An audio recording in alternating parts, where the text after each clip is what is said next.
नमस्कार, आप देख रहे हैं स्पेशल स्टोरी। मैं हूं आपके साथ परवीन शेख। आपको बता दें, जिस तरह से ये झांगुर का केस सामने आया, उसके बाद बलरामपुर से एक और बड़ी खबर आई। यूपी के बलरामपुर में मुस्लिम लोगों के लिए प्लॉटिंग की जा रही है और इस खबर को लेकर सियासी हलकों में भी हड़कंप मचा हुआ है। एक तरफ न सिर्फ यूपी बल्कि बिहार से भी इस तरह की खबरें सामने आ रही हैं। बिहार, महाराष्ट्र, गुजरात ऐसे कई राज्य हैं जहां पर मुसलमानों के लिए प्लॉटिंग की जा रही है, उनके लिए रहने की व्यवस्था की जा रही है। लेकिन सवाल ये उठता है कि आखिर ये मुसलमान आ कहां से रहे हैं? क्या ये भारतीय मुसलमान हैं या फिर ये घुसपैठिए हैं? और इस पर क्या कुछ कहना है सुप्रीम कोर्ट के सीनियर वकील अश्वनी उपाध्याय का, देखते हैं। जो बात मैं पिछले कई वर्षों से कह रहा था, आज वो अखबार में भी निकला हुआ है। उत्तर प्रदेश के बलरामपुर जिले में जो नेपाल का बॉर्डर है, वहां अवैध प्लॉटिंग हो रही है और वहां पे मुस्लिम कम्युनिटी के लिए वहां प्लाट खरीद रहे हैं, वहां घर बनवा रहे हैं। उत्तर प्रदेश की घटना है, निकल गई, अखबारों में भी आ गया। बाकी बिहार में भी अवैध प्लॉटिंग हो रही है, त्रिपुरा के बॉर्डर पे भी अवैध प्लॉटिंग हो रही है, असम के बॉर्डर पे भी अवैध प्लॉटिंग हो रही है, बंगाल के बॉर्डर पे भी अवैध प्लॉटिंग हो रही है, पंजाब के बॉर्डर पे भी अवैध प्लॉटिंग हो रही है, गुजरात, राजस्थान, महाराष्ट्र के बॉर्डर पे भी अवैध प्लॉटिंग हो रही है। और बड़े प्लान्ड वे में किसानों की ज़मीन को औने पौने दाम में खरीद के और वहाँ पे समुदाय विशेष वहाँ पे मकान बनवा रहा है। यहाँ पे जो घटना आई है बलरामपुर में, यहाँ पे गोंडा, बहराइच, बस्ती के अलावा नेपाल के मुसलमान आके प्लॉट खरीद रहे हैं। और कैसे खरीद रहे हैं? विदेशी वो फर्जी आधार बनवा के, फर्जी राशन कार्ड बनवा के, फर्जी ड्राइविंग लाइसेंस, फर्जी वोटर आईडी, फर्जी बर्थ सर्टिफिकेट बना के यहीं के नागरिक बन जा रहे हैं और फिर उस प्लॉट को खरीद रहे हैं। सबसे आश्चर्य की बात कि मुंबई के बहुत सारे लोगों ने आके बलरामपुर में, उत्तर प्रदेश का जो बलरामपुर बॉर्डर है, नेपाल का बॉर्डर, वहाँ मुंबई के लोग आके प्लॉट खरीद रहे हैं, अजमेर के लोग आके वहाँ प्लॉट खरीद रहे हैं। ये बड़े आश्चर्य करने की बात है कि मुंबई और अजमेर के लोग उत्तर प्रदेश के नेपाल बॉर्डर पे आके प्लॉट खरीद रहे हैं, वहाँ अपना घर बनवाएंगे। इसमें जो नाम आया है, ये सखावतुल्लाह का, फैजानुल हक, अब्दुल करीम, इरशाद खान, नफीस खान, सिराज अहमद, सगीर अहमद। इसमें कुछ प्रधान वहाँ के रह चुके हैं, कुछ प्रधान अभी प्रधान है, कुछ ग्राम पंचायत के सदस्य हैं। और इन लोगों ने सरकारी कर्मचारियों से मिली भगत करके किसानों की ज़मीन पे अवैध प्लॉटिंग किया है।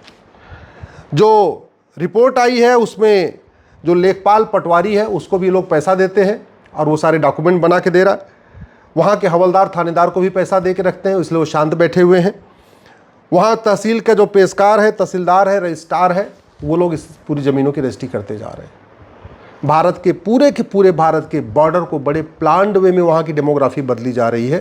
पहले घुसपैठियों को अंदर लाया जाता है, फिर घुसपैठियों का कागज़ बनवाया जाता है, फिर वहाँ पे ज़मीनों की प्लॉटिंग होती है और फिर घुसपैठियों के मकान बनाए जा रहे हैं। और नतीजा ये है, चाहे उत्तराखंड का बॉर्डर हो या पंजाब का बॉर्डर हो या उत्तर प्रदेश का बॉर्डर हो या बिहार का बॉर्डर हो या असम का बॉर्डर हो या बंगाल का बॉर्डर हो, हर जगह पूरे बॉर्डर पे घुसपैठिए बाकायदा भारतीय बनते जा रहे हैं। फर्जी डॉक्यूमेंट बनवा के, प्लॉट खरीद के, उसके ऊपर उनकी मकान भी बनते चले जा रहे हैं। फंडिंग खूब आ रही है। और ये छांगुर जलालुद्दीन भी बलरामपुर का ही है।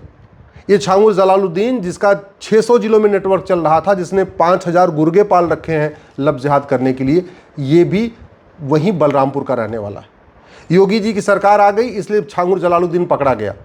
हो सकता है कोई सेकुलर सपा की सरकार होती, तब तक छांगुर जलालुद्दीन हो सकता है सांसद बन जाता या विधायक बन जाता, मंत्री बन जाता। अभी तो जेल में चला गया। ऐसे ही गिरोह आगरा से पकड़ा गया, योगी जी की सरकार आई इसलिए योगी जी ने पकड़वा लिया।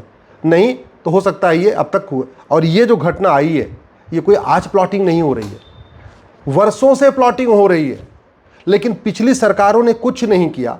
अब योगी जी की सरकार आई है, तब पता चला है कि ये जो उत्तर प्रदेश का बॉर्डर वाला एरिया है, नेपाल का बॉर्डर, वहाँ अवैध प्लॉटिंग करके ज़मीनें बेची जा रही हैं और लोग वहाँ घुसपैठियों को बसा रहे हैं और घुसपैठिए वहाँ बसते चले जा रहे हैं। सवाल ये है, ये लेखपाल पटवारी, ये थानेदार हवलदार, ये रजिस्ट्रार, ये पेशकार, ये तहसीलदार, जिनको इन जिहादियों के खिलाफ कार्रवाई करना था, ये उसके भागीदार क्यों बन गए? जैसे बलरामपुर कोर्ट का जो एक वहाँ पे क्लर्क था, वो खुद ही उसकी मदद कर रहा था, फर्जी केस करवाने में मदद कर रहा था। क्यों कर रहा था? पैसा ले रहा था। अल्टीमेटली ये सारे जितने लेखपाल पटवारी, तहसीलदार, पेशकार, रजिस्ट्रार काम कर रहे हैं, ऐसे लोगों की मदद कर रहे हैं। क्यों कर रहे हैं? पैसे के लिए। भारत बर्बाद हो जाए उनको कोई फ़र्क नहीं पड़ता, उनको पैसा चाहिए। देश बर्बाद हो जाए, देश की डेमोग्राफी बदल जाए, भारत पे घुसपैठिए कब्जा कर लें, यहाँ आतंकवाद हो जाए, यहाँ बम फूटे, यहाँ धर्मांतरण हो, यहाँ घुसपैठ हो, जनसंख्या विस्फोट हो, लब जिहाद हो, लैंड जिहाद हो। भ्रष्टाचारियों को इससे कोई फर्क नहीं पड़ता। भ्रष्टाचारियों को केवल माल पानी चाहिए, उनको सोने की चेन बनवाना है, उनको बड़े बड़े मकान खरीदना है, उनको फार्म हाउस बनाना है, उनको लग्जरी गाड़ियां खरीदनी है, उनको बच्चों को विदेशों में पढ़ाना है। ये सब कर रहे हैं केवल और केवल पैसे की खातिर देश के साथ गद्दारी कर रहे हैं। और ये गद्दारी इसलिए कर रहे हैं क्योंकि हमने भ्रष्टाचार को देशद्रोह घोषित ही नहीं किया। ये मेरे पास ये भारतीय न्याय संहिता है, आज तक इसमें हमने एक चैप्टर नहीं जोड़ा ऑफेंस रिलेटिंग टू करप्शन, इसलिए भ्रष्टाचार चल रहा है। जबकि अमेरिका का जो फेडरल पिनल कोड है इसमें ऑफेंस रिलेटिंग टू करप्शन है। हमारे यहाँ जो हमने भारतीय न्याय संहिता बनाई है, पहले आईपीसी थी, उसमें ऑफेंस रिलेटिंग टू करप्शन नहीं है। अब आप कहेंगे अच्छा करप्शन के लिए अलग से कानून है। अरे अलग से कानून है, प्रिवेंशन ऑफ करप्शन, वो भी तो सड़ा हुआ है। ऐसा घटिया, ऐसा सड़ा हुआ कानून कि 70,000 करोड़ का कॉमनवेल्थ घोटाला हो गया, 1,76,000 करोड़ का 2G घोटाला हो गया, 1,86,000 करोड़ का कोयला घोटाला हुआ, किसी को सजा नहीं हुई। ऐसा सड़ा हुआ कानून है। ऐसे सड़े हुए कानून को लेकर क्या करेंगे हम? ये भ्रष्टाचार राष्ट्र की सुरक्षा के लिए खतरा है। और ये देख लीजिए, ये लेखपाल, पटवारी, हवलदार, थानेदार, पेशकार, तहसीलदार, रजिस्ट्रार मिल के वहां गद्दारी कर रहे हैं, राष्ट्र की सुरक्षा के लिए खतरा पैदा कर रहे हैं। लेकिन इन घूसखोर कर्मचारियों के खिलाफ एनएसए नहीं लग सकता। क्यों? क्योंकि हमने नेशनल सिक्योरिटी एक्ट में भ्रष्टाचार को राष्ट्र की सुरक्षा के लिए खतरा घोषित ही नहीं किया। ये देश की एकता अखंडता के लिए खतरा पैदा कर रहे हैं। और जो देश की एकता अखंडता के लिए खतरा है, उससे निपटने के लिए हमारे इस बीएनएस में एक प्रावधान है, सेक्शन 152। सेक्शन 152 कहता है कि जो जिससे हमारी संप्रभुता के लिए खतरा हो, हमारी एकता के लिए खतरा हो, अखंडता के लिए खतरा हो, उनके खिलाफ सेक्शन 152 लगेगा। लेकिन ये जो देशद्रोही गद्दार, लेखपाल, पटवारी, कानूनगो, ये तहसीलदार, हवलदार, पेशकार, ये जो है रजिस्ट्रार, इनके खिलाफ 152 नहीं लगेगा। क्योंकि हमने धारा तो बना दिया 152, लेकिन उसमें लिखा ही नहीं कि भ्रष्टाचार हमारी राष्ट्र की एकता अखंडता के लिए खतरा है, हमारी संप्रभुता के लिए खतरा है। ये भ्रष्टाचार एक तरीके से वेजिंग वॉर है। इससे जो गद्दारों को मदद मिलती है, जासूसी क्यों करते हैं लोग? पैसे के लिए। गद्दारी क्यों करते हैं? पैसे के लिए। ये इनडायरेक्ट वॉर है हमारे देश के खिलाफ। और विदेशों से पैसा आता है जासूसों को, गद्दारों को। ये जो ये लेखपाल, पटवारी, पेशकार जो काम कर रहे थे, जो यहाँ पे कॉलोनी बसा रहे थे, इनको विदेशों से फंडिंग हो रही थी। अभी अपने बंगाल के बॉर्डर पे एक बीएसएफ का कमांडेंट पकड़ा, उसके घर से 22 करोड़ मिला। कहां से आया था पैसा? बाहर से, हवाला के जरिए आया था। किस लिए आया था? घुसपैठियों को बसाने के लिए। तो घुसपैठियों को बसाने के लिए भी पैसा आ रहा है विदेशों से, घुसपैठियों का डॉक्यूमेंट बनवाने के लिए भी पैसा आ रहा है विदेशों से, घुसपैठियों को प्लॉट दिलवाने के लिए भी पैसा आ रहा है विदेशों से, घुसपैठियों के नाम पर जमीनों की रजिस्ट्री हो जाए उसके लिए भी पैसा आ रहा है विदेशों से। और इसके बावजूद न भ्रष्टाचार को हमने राष्ट्र की सुरक्षा के लिए खतरा घोषित किया, न भ्रष्टाचारियों पे एनएसए लगता है, न भ्रष्टाचारियों पे यूएपीए लगता है, न भ्रष्टाचारियों पे देशद्रोह की धारा लगती है, न भ्रष्टाचारियों पे गैंगस्टर एक्ट लगता है, न भ्रष्टाचारियों पर ऑर्गेनाइज क्राइम की धारा लगती है। जब लगती नहीं है तो पैसा उनको मिल रहा है, वो सब कुछ कर रहे हैं। वो छांगुर जलालुद्दीन की मदद कर रहे हैं, वो आतंकवादियों की मदद करते हैं। पैसा उनको मिल जाता है घूसखोर कर्मचारियों को, तो ये आतंकवादियों की मदद करते हैं, अलगाववादियों की मदद करते हैं, नक्सलियों की मदद करते हैं, जिहादियों की मदद करते हैं, धर्मांतरण कराने वाले मिशनरियों की मदद करते हैं, सबकी मदद करते हैं। जो उनको कार्रवाई करनी चाहिए कार्रवाई नहीं करते। पैसा मिल जाता है, झूठ फर्जी जांच कर देते हैं, जांच कमजोर कर देते हैं, बाद में सबूत के अभाव में छूट जाते हैं। यह हालत हो गई। पैसा मिल जाता है, जो लोग गवाही देने आते हैं उनको भी धमकाते हैं। यह हालत चल रही है भारत में। क्यों? क्योंकि भ्रष्टाचार को हमने जघन्य अपराध घोषित नहीं किया। मैं माननीय प्रधानमंत्री से निवेदन कर रहा हूँ, भारत की 50% समस्याओं का मूल कारण भ्रष्टाचार है। भारत बर्बाद हो जाएगा अगर ये भ्रष्टाचार खत्म नहीं हुआ। और भ्रष्टाचार लाइलाज समस्या नहीं है। सिंगापुर में 0 भ्रष्टाचार है, जापान में 0 भ्रष्टाचार है। हमारे यहाँ भ्रष्टाचार रत्ती भर कम नहीं हुआ है जमीन पे। थाना आज भी दलाली का अड्डा बना हुआ है क्योंकि हमने भ्रष्टाचारियों को फांसी देने के लिए कानून नहीं बनाया। तहसील में आज भी ये जो अवैध प्लॉटिंग चल रही, कैसे चल रही? तहसील से प्लॉटिंग हो रही, तहसील से रजिस्ट्री हो रही। क्यों हो रही है? क्योंकि फर्जी डॉक्यूमेंट बनाना और बनवाना अपराध नहीं है और फर्जी रजिस्ट्री करना अपराध नहीं है। तो किसानों की ज़मीन पे फर्जी लोगों को, जो भारत के नहीं है, उनको भी प्लॉट बिक रहा है।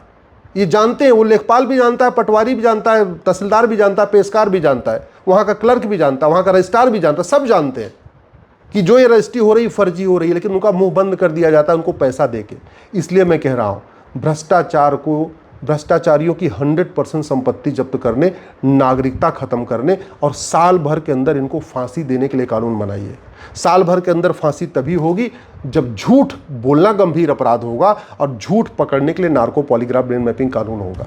अगर ये हमने नहीं किया तो चलिए उत्तर प्रदेश में तो घटना पकड़ में आ गई, बंगाल की घटना कभी पकड़ में नहीं आएगी, बाकी राज्यों की घटना पकड़ में नहीं आएगी। और सच्चाई है, प्लॉटिंग हर जगह हो रही है। वो पंजाब के बॉर्डर पे भी अवैध प्लॉटिंग हो रही है, उत्तराखंड के जंगलों पे कब्जा होता चला जा रहा है। क्यों? और कब्जा कौन करवा रहे हैं? वो फॉरेस्ट डिपार्टमेंट के कर्मचारी कब्जा करवा रहे हैं। फॉरेस्ट डिपार्टमेंट कर्मचारियों को पता है कि ये बाहर का बंदा आके यहाँ जंगल में बैठ गया, फिर भी वो कुछ नहीं करता, क्योंकि उसको कुछ पैसा मिल जाता है। ये भ्रष्टाचार खोखला कर रहा है देश को, ये भ्रष्टाचार हमारी पूरी नींव को कमज़ोर कर रहा है। भ्रष्टाचार खत्म नहीं हुआ तो भारत बर्बाद हो जाएगा। इसलिए भ्रष्टाचारियों का नार्को पॉलीग्राफ ब्रेन मैपिंग करने, इनकी 100% संपत्ति जब्त करने, इनकी नागरिकता खत्म करने और इनको फांसी देने के लिए कानून बनाना बहुत ज़रूरी है। अश्विनी उपाध्याय ने जिस तरह से इस पूरे मामले को लेकर चिंता जाहिर की है, उससे साफ है कि धर्मांतरण का जो रैकेट है वो पूरे भारत में चलाया जा रहा है। कई ऐसे राज्यों को सिलेक्ट किया गया है जहां पर हिंदुओं से मुसलमान बनाए जा रहे हैं और ये पूरा जो नेटवर्क है उसके लिए विदेशी फंडिंग भी हो रही है। इसके साथ साथ जिस तरह से ये पूरी खबरें सामने आ रही हैं वो ना सिर्फ एक बड़े एक्शन की उस पर जरूरत है, बल्कि अब इस पर मोदी सरकार को भी ध्यान देना होगा। इसी के साथ स्पेशल स्टोरी में इतना ही। वीडियो कैसा लगा कमेंट करके अपनी राय जरूर दें। वीडियो को लाइक करें, शेयर करें और कैपिटल टीवी को सब्सक्राइब जरूर करें। धन्यवाद।